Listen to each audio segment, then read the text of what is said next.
Hi fellow book lovers, it's another disabled author information video, and this one's about marketing.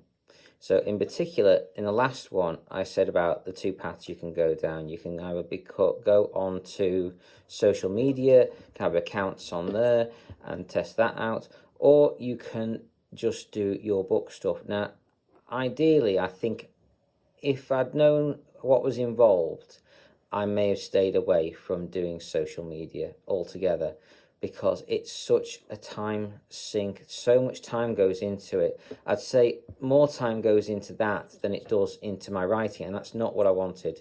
I wanted to put more time into my writing from the beginning. So if you're a writer and you don't want to do social media and you want to put time into your writing instead, then go the other path. Go try try it at least. You can always go back to social media later.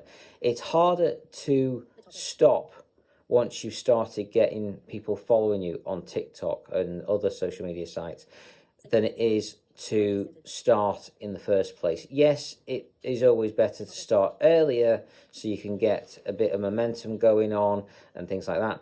But I would really suggest getting your books written, getting your short stories done, focusing on that, and then publishing them.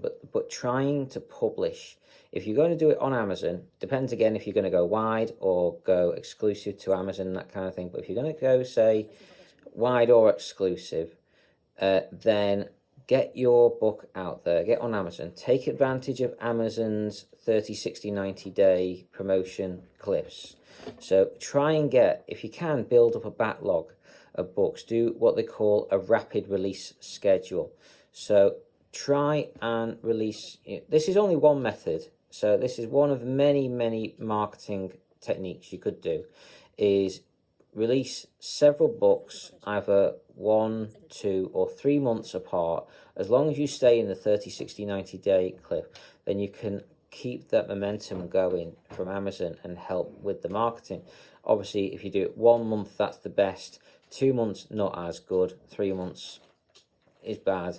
And anything after that is probably the worst. So if you have to do every 6 months, every 8 months, that's not so good. So if you can build up like a backlog of books ready to go, and then you could do a rapid release schedule then. But it depends on how prolific a writer you are. If you're amazingly prolific and you could put a book out every single month for a year or two, then that would be incredible. And I very much wish you all the best in that one. But I'm not that prolific. I can't write books that quickly. I can write pretty well, but my current bottleneck is editing time. That's my biggest issue. If I didn't need to worry about that, I would have already had 12 books published, more than 2 dozen short stories, and 3 or 4 novellas. I would have had a lot published by now if that wasn't an issue for me. But editing, unfortunately, is, and it slowed me down dramatically. I currently only have 6 short stories out, and I do hope to have more in the very near future, but I also have no full novels out as of yet, at least at the time of this recording. Hopefully I will do in the very near future, and I do plan on doing a partially rapid release schedule. As a reader, I hate it when you get someone who releases a book and there's nothing there for number 2. So I plan on releasing book 1, having book 2 come out shortly after. I don't know how long yet, but I want to already be working on book 3 when I do publish book 2. So at least people aren't waiting as long for the next book in the series. So I hope that helps you guys. And I hope to try and take advantage of Amazon's 30, 60, 90-day cliff while I'm doing that. So if you want to avoid advertisements, if you want to avoid social media, then you need to get your book out there. You need to get people looking at your book. So best ways to do that is put links inside your books to an author newsletter. Get your books out there, possibly put them up on Amazon for free. I know that's going to be like, oh my God, I've spent all this money on trying to publish this book. Oh my God, no, that's not good. If you have multiple books in the same series, not as bad. And yeah, you'll lose out on money, but you might gain a lot more followers And if you've got a well-written book, then they're more likely to sign on to your author newsletter and find out when your next one's going to come along. If you've got several books out published, then it's a less of a problem because you're still going to be earning from your other books there as well. If it's your very first book and you haven't got one out yet, yes, you are going to have problems there. And I probably wouldn't put it up for free straight away. I'd wait till you get your other books out, then maybe put it up for free. That might be an option I maybe will take myself in the future. But you need to get your books out there, which means either free or reduced, or you can put them up for full price. It's up to you. If you think you're going to get just as many sales for a reduced price as a full price, give it a go and find out. But also, you're going to have to market your book, which means advertisements, which means Facebook or Amazon or BookBub. They are the top 3 websites to do marketing through. So you can do advertisements on all 3 of those sites. I plan shortly on doing quite a bit on BookBub and going from there basically and trying to work my way through the others as I go.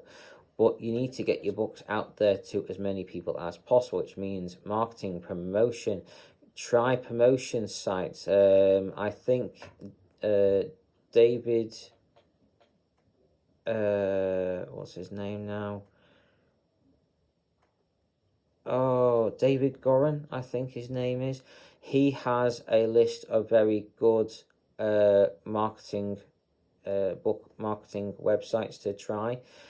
Also, book market stack. When you've got a release day, stack your market. Amazon's algorithms are interesting things. If you look into David Goran's and Mark Dawson's websites on the courses, especially Mark Dawson's courses, it will mention the Amazon algorithms in those courses, and definitely look into that information because it will help you with boosting your books.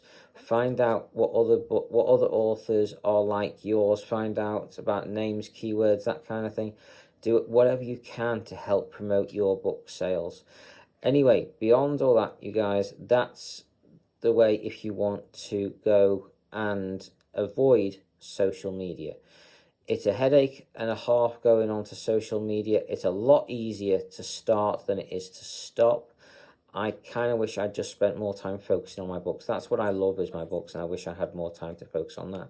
But now I've started social media, this is what I need to do, and I appreciate the support you guys give through social media. It's brilliant, and I can't say thank you enough for that.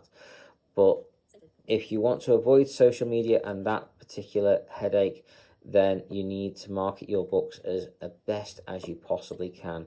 And I would, like I say, recommend David Goran. I would recommend Mark Dawson's courses, and I would also recommend some stuff done by Etsy as well. Also, one of the owners of Etsy has done a few ebooks on there as well, on that kind of thing, on advertisement of your books. So check it out. I hope this has helped. Take care and carry on reading, fellow book lovers.